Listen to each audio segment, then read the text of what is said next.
Alright boys, so this is a 20-minute video. I'm probably not going to look at the whole thing.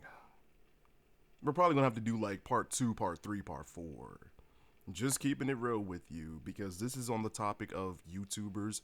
And I know it's been a while since we actually did like a top YouTubers video. So this is just a follow-up for those that actually enjoyed that video. Like and subscribe for more. I guess maybe we might look at the whole thing, but I highly doubt it, bro. I'm just keeping it real with you. 20 minutes of looking at what I'm just not that interested in other YouTubers. Sorry. But this is a serious topic. YouTubers who became horrible criminals. Now, I wonder if EDP445 will be on this list. That's a horrible criminal right there. Now, let's see what happens. I'm playing UFC. Would you have expected this man with nearly 800,000 subscribers to be going to prison for 500 years? And no, that's not an exaggeration. But wait, would you have expected this other YouTuber to be a criminal? What about this one? Or this one? Or this one? Today, we will be talking about YouTubers who became horrible criminals. This is why I'm like, there's no way I'm about to Hey guys, welcome back to another video. I just want to say thank you guys so much for 200,000 minutes of these people. Shut up, bro. Shut up. All right, let's get started with the video. Why is he wearing a jumpsuit? The Stokes Twins, a channel with 8.7 million subscribers owned by Alan Stokes and Alex Stokes. They began uploading in 2017 and their content consisted of skits, Q&As, and showing off their bodies. Yup. Anyway, in 2019, they went through a prank phase, and fast forward to now in 2021, it seems they make Mr. Beast type challenge videos, and I'm not gonna lie, they get an amazing amount of views. But let's get back to their prank era, specifically in October of 2019. One of those pranks was called the quote-unquote bank robbery gone wrong prank, where both of the twins pretend to rob banks and run off with bags of money and ski masks. At one point in the video, they order an Uber, right? And how do you expect the Uber driver to react? Uber for Alan? Yeah, I think I remember this. Our getaway driver just bailed on us. So, is it, what is it? What's this?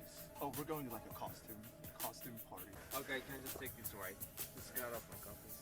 Actually? Yeah, wait. No, we're gonna get caught. Okay. No, we can't do, This dude was scared to death and told him to get out of his car. Later in the video, we find out that the Uber driver actually had guns drawn at him by police because they thought he was a legitimate getaway driver. They later released him because, well, no shit, he was innocent. Remember when YouTubers would make their videos 10 minutes just to put extra ads in their videos? Well, you know, YouTube reduced that to 8 minutes now, but back in the day, yeah, it was 10 minutes, and I'm sure we all remember that. Anyway, in order to stretch their video to 10 minutes, these idiots included a clip of the police getting frustrated with them for thinking this was funny. Why would... Okay. but then, like, I guess the ski mask is kind of like made. Dude, think about what's going on nowadays. Think about it, man. You got to be smart on that, man. You're lucky you didn't get any guns drawn at you. You're absolutely lucky you didn't get any guns drawn at you. Yeah, so after this prank was uploaded, they faced no consequences until August of 2020, almost an entire year later. The brothers were each charged with one felony count of false imprisonment affected by violence, menace, fraud, or deceit, as well as one misdemeanor count of falsely reporting an emergency, according to the Orange County District Attorney's Office. Here's another fun fact. So you know when the police called them out for being idiots at the end of their video? Well, that was just a warning. They just got a warning. It was not like they did not get a charge or anything. But these idiots later went to a real bank and filmed the prank again after the warning. Wow, that's stupid. Wow, and they actually I mean, they were lucky they weren't arrested first go. But they got a chance and they fucked it up again. Also, this is their horrible reaction to their Uber driver almost being killed. No. So like there was an Uber. I called an Uber driver, right? And we both got in the car. And then the like people like saw us get in the car with like the ski mask and everything on. Bro. And then the Uber driver kicked us out of the car. 1 minute later, there were like 10 cop cars that put like guns on him. Like they were like rifles. They thought he was a getaway driver, so he had like 15 guns like put on. He's like, I'm not even a part of this. So like, yeah, poor guy.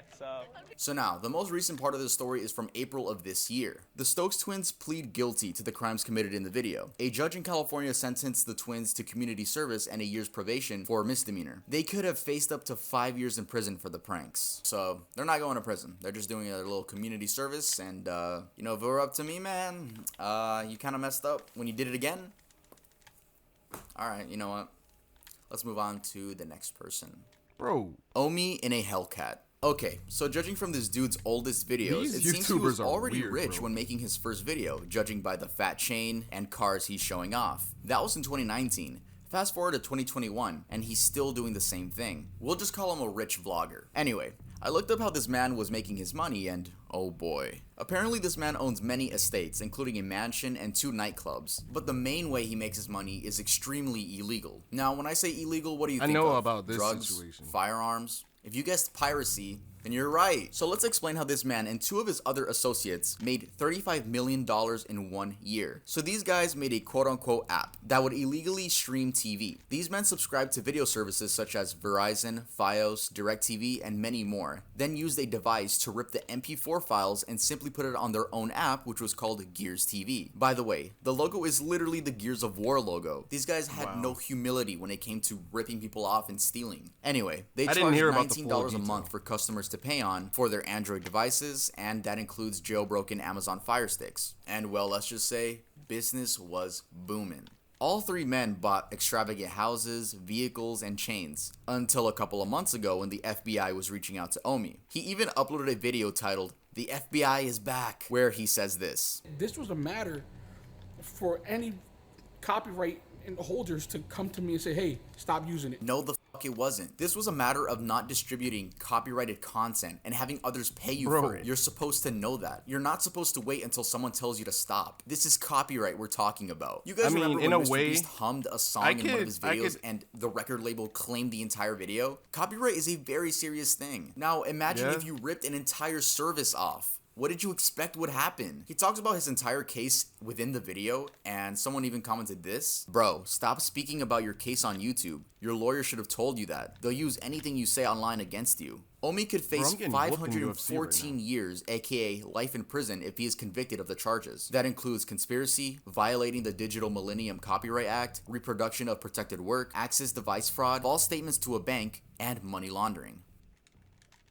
Peluchin Entertainment. Matias Oyarezzo, born September 19th, 2003, better known online as Peluchin Entertainment. This boy was a former YouTuber from Chile. I feel like people might get mad at the way I pronounced it, so I'm just gonna go ahead and correct myself and say Chile. He began uploading Five Nights at Freddy's gameplay videos, skits, and other things kids do on YouTube. In one of his earlier videos titled 50 Things About Me, he talks about how he goes on gore websites and just laughs at the videos he watches. Anyway, on May 19th, 2018, Matias uploaded a video titled My Baby Kitten Jason. It's just a 5-second clip of his kitten licking his paws. A few months later in December, Matias uploaded another video where he announces that he adopted 2 new kittens due to his last one dying from a quote-unquote accidental cause. Except the cat didn't die from an accidental cause. Matias got into a heated argument with someone on WhatsApp, and to piss them off even more, he sent them a video of him brutally murdering his cat on video. Now, don't worry, I'm not going to describe the specifics, nor am I going to put any screenshots up on this video. The video ended up getting leaked, and Matias was doxxed, and the video infuriated many people not only in Chile, but around the world. Here's a video of people standing outside of his house as a result of him getting doxxed.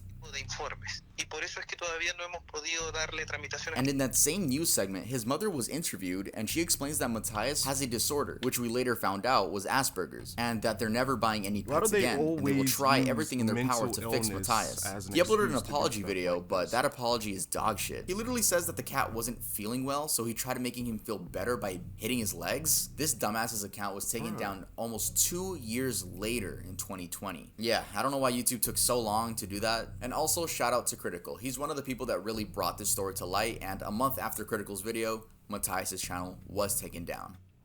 YouTube's Nazeem Aghdam. Nazeem Aghdam was a 39-year-old Iranian woman who promoted veganism and a healthy lifestyle here on YouTube, though most of her content was out there, to say the least. She had about 3,000 subscribers, and everything seemed to be going well for the most part. Well, until YouTube demonetized her channel and her second channel. She became outraged with the fact that they were basically stealing her livelihood and complained about only making 10 cents from 300,000 views. She even spoke out about it in a video, which, yeah, that isn't right. You should not be making 10 cents for every 300,000 views. But I'm sure YouTube had a reason to demonetize her channel. Anyway, this woman lived in San Diego and in a fit of rage drove hundreds of miles to San Bruno, California to YouTube headquarters with murder in mind. Her family had filed a missing persons report, and on the morning of the shooting, police actually found her, but, you know, they just informed the family, told her, hey, yo, your daughter's safe, but obviously they didn't know she was going to shoot up the YouTube headquarters. Later that day, Nazeem walked into the building's patio and shot 3 people until turning the gun on herself. Time Luckily, out. You did not just do that over.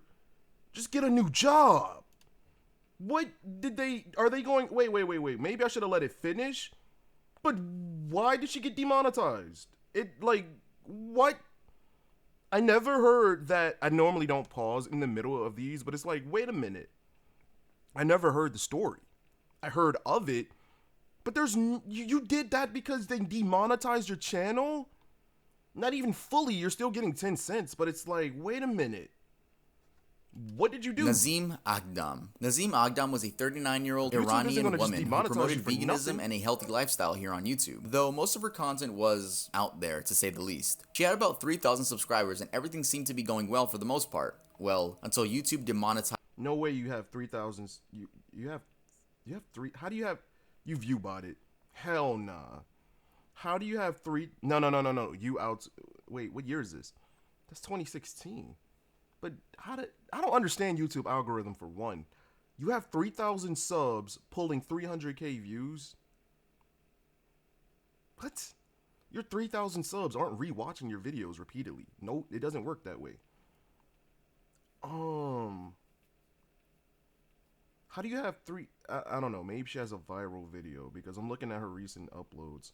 2k, 1k, 6k. You know what I'm saying? Vegan something. I don't know. What did you upload to make you get demonetized? My revenue for 300k is 10 cents. This video got age restricted after new closed-minded YouTube employees got control of my channel last year, 2016, and began filtering my videos to reduce views and suppress and discourage me from making videos. All right. I'm not condoning what she did, right? This right here. This video got age restricted. That does happen sometimes.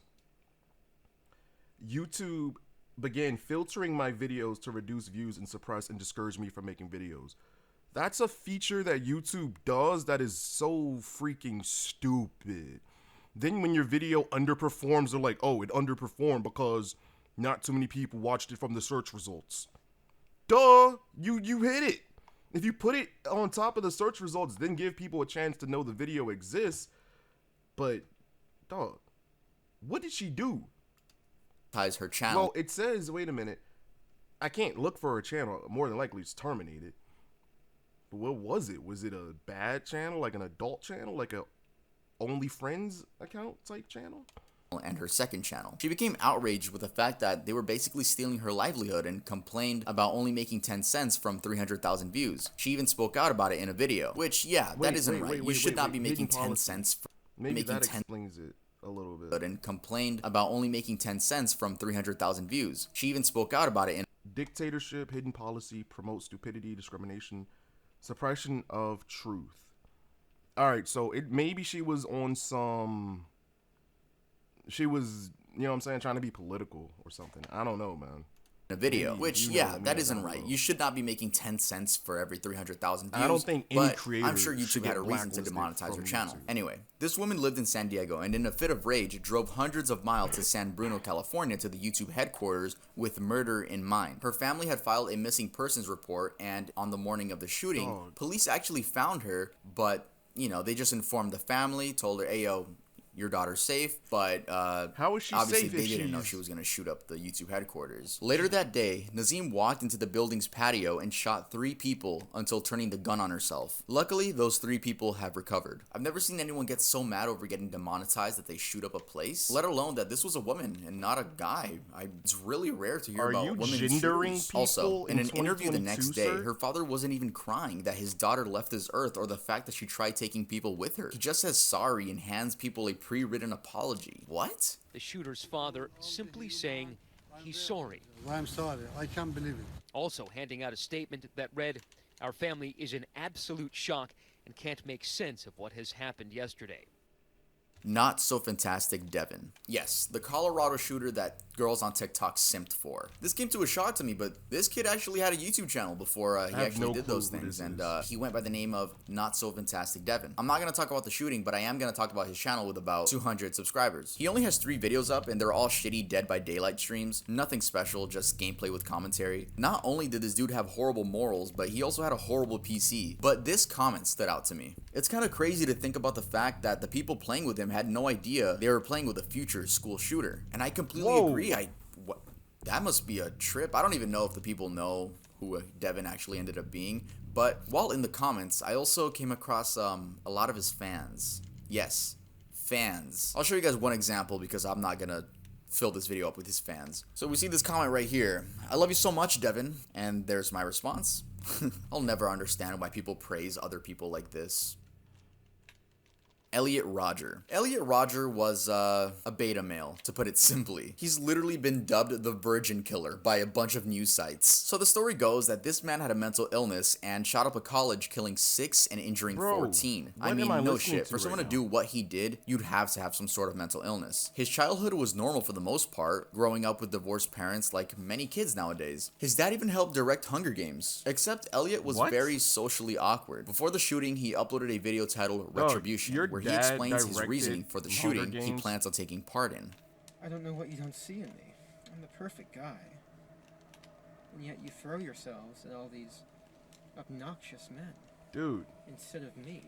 Yeah, like I said, he's the definition of a beta male. He further explains his plans later in the video. After I've annihilated every single girl in the sorority house. What is that word called? It might be TOS, I can't say it. Slay every single person I see there. After this video was filmed, he went out and sent a 137-page document about his entire life story to certain friends and family. One of those people being his therapist. His therapist quickly called his parents and was like, yo, your kid is about to do something horrible. But by the time the parents found out, it was too late. Elliot had already stabbed 3 of his roommates to death. Too terrible for George Chen's parents to even contemplate. I just don't know. So he received help and the help didn't work. Why does that sound familiar? So I can't. Why this happened to our son? It's crazy. This just doesn't make any sense. At 9:27 p.m. Do you think the parents should be held accountable? But if he was already receiving like therapy, right? I'm assuming he was already on meds, right? So what else help could he have received? He's over here he feels entitled that like women should want him or something. He's like, why don't they want me? Dude, buddy, you're weird. Look at what you just did. That's why women don't want you. Like, come on, bruh. Like, mans was already going to therapy. Therapy did absolutely nothing. But it's like, what more help could he have received to somehow prevent this? Like, I want to know down in the comments. Should he have talked to somebody? He literally has a therapist he talks to. Talking, like, what else could talking have done to prevent this? Like, I need serious answers. The first reports of a mass shooting underway. Shots fired, shots fired. Elliot's next target was a sorority to, quote, take revenge on all the girls he believed rejected him. After no one let him in, he opened fire on 3 random girls walking on the block. 2 of them sadly passed away. After that, he shoots into a deli filled with students. He then shot and killed 1 more person. Our son was the most important thing in the world to all of us. He was our only child, and he was so much a part of our lives that it's hard to imagine how things are going to be like now that he's gone. Eventually, he crashed his car and then turned the gun on himself.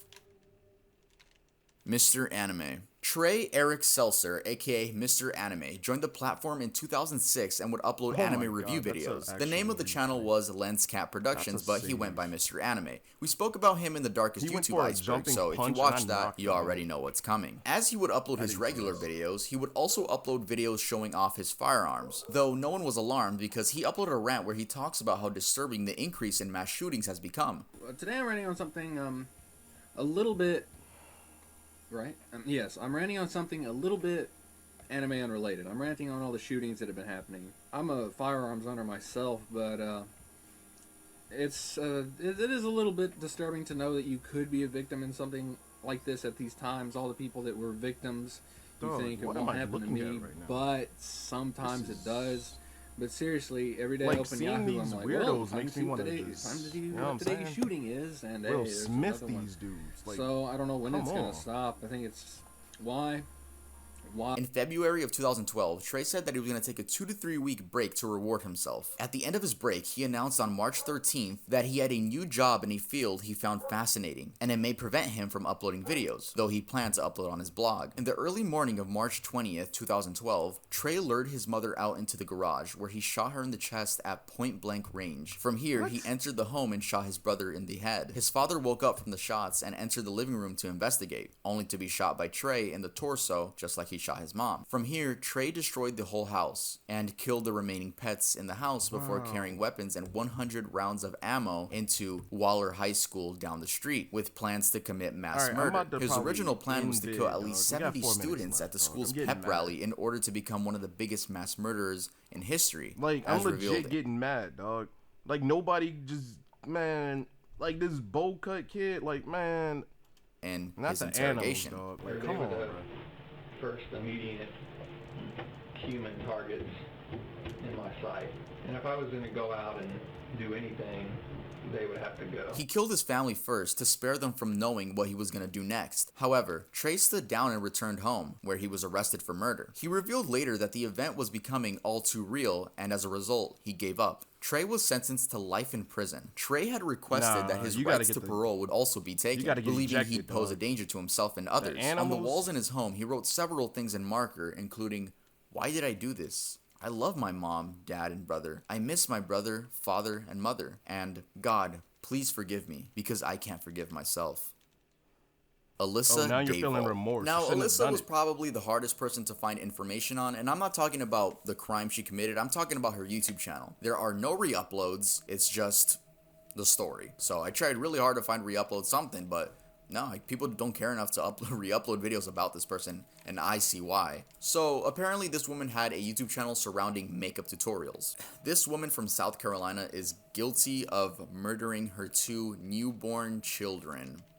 Yeah. In 2017, she had a baby girl, and in 2018, she had a baby boy. Both times this woman delivered her babies, she threw them away in the trash outside. I forgot to mention that both times she delivered her babies, they were in her apartment, so she would throw them away in the trash can outside of the apartment. The reason she was caught was because the hospitals would keep tabs on her, because she probably went in when she was, getting checkups on the baby's heartbeat, stuff like that. They were keeping tabs on her, basically. Until one day she came back to the hospital and tried to deliver the baby, but nothing came out. It was just the umbilical cord. And she was trying to play along with this idea of, like, she tried to play it off as a miscarriage, but I'm sure the hospital contacted authorities and they're like, yo, something's not right here. It doesn't say that in the article, but it says there were testimonials, so I'm only assuming that those are the doctors that actually reached out to the authorities. But this woman ended up getting 40 years in prison, which I think we can all agree that this person deserves life in prison. This deserves to rot in that prison cell. Yeah, I got nothing more to say about this person. Alright, that was it for this video. So, I actually watched the whole thing. I didn't think I was going to. Bro, that one, man, they're all horrible. Some more horrible than others, but yo, I don't know if I could look at another one like that, because it made me so mad, bro. Like and subscribe for more videos.